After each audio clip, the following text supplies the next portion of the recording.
This video will introduce how to use SUMIF and SUMIFS functions in Excel.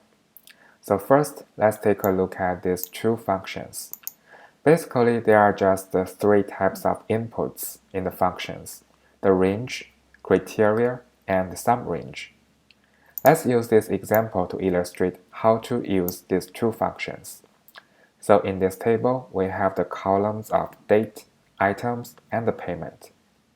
The first one, we need to calculate the total payment on the day of January the 8th.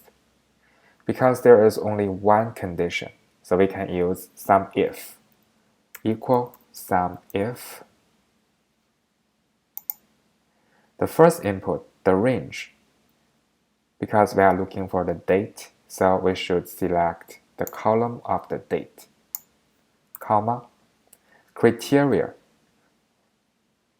which should be the date of January the 8th. So we just click this cell, comma, sum range, which should be the column of the payment.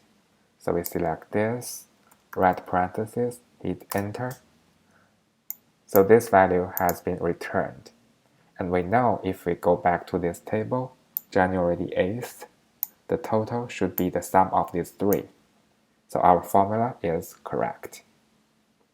The next one, we need to know the total payment on grocery on the day of January the 9th, because there are two conditions, so we should use SUMIFS equal SUMIFS. The first one, sum range. This is different from SUMIF. So the sum range should be the payment column, comma, criteria range 1. Date, so we should select the date column, comma, criteria 1. So we are looking for the day of January the 9th. So click on this cell, comma.